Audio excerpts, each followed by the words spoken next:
YouTube, Micro1 again. And this time we're going to look at the Sega consoles. I was going to do that sometime earlier, but the trip to Edmonton got me. But I'm back, and finally, after waiting for so long, I'm going to do the consoles. And I'm going to do them in chronological order.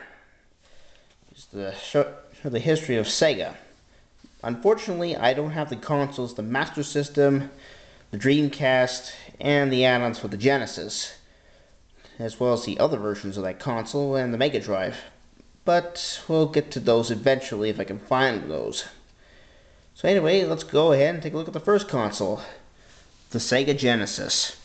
First released in 1989, this is practically the world's first practical 16-bit console, even though the first was actually the TG-16, if you know what I mean.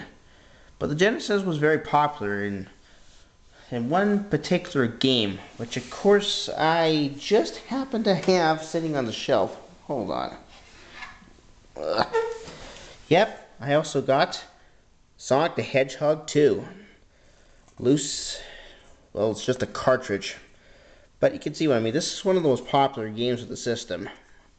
And I got another copy just like that on my shelf. Yeah, I got a lot of games for this thing.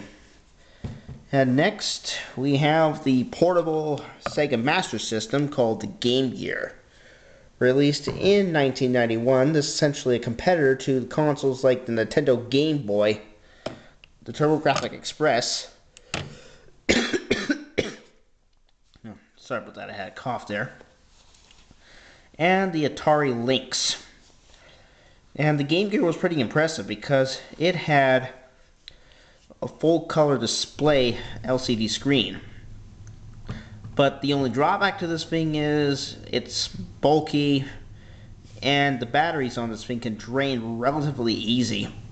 I'm just using some of those lithium ion batteries for this thing just to keep it alive. And if you're wondering if my Game Gear is missing the battery covers, that is a negative. This is a complete Game Gear. I wish I could have had the adapter which allows you to play the Master System games as well as the Game Genie, but oh well. Oh yeah, and I have Sonic 2 for this as well. Kind of weird, isn't it? Yep. And then finally we get to this big beast here, the Sega Saturn. It was the most underrated video game system of all time, as described by Gamester81. Yeah, this system tanked, but not because of technical issues. No, it was actually quite powerful. Heck, it could have rivaled the PlayStation if it wasn't for poor marketing choices. For example, early release date. It was supposed to be released on Saturday in September in correspondence to the name Saturn.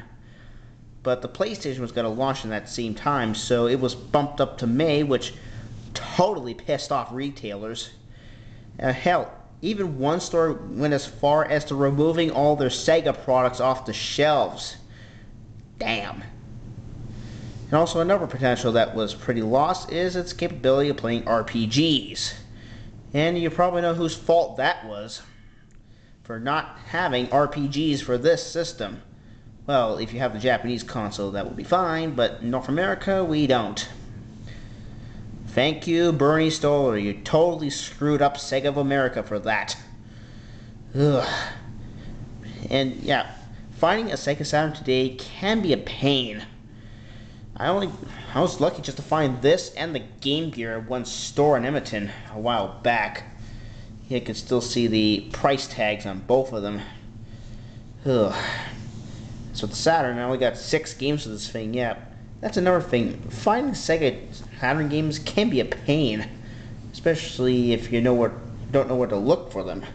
I go to places like Next Wave or Just for Fun when I'm in Edmonton to pick those up. So yep, that is my Sega console reviews. And part 2, we're going to look at the Genesis. And then after that, part 3 is the Game Gear, and part 4, it's the Saturn's turn. This is Micro1, signing off.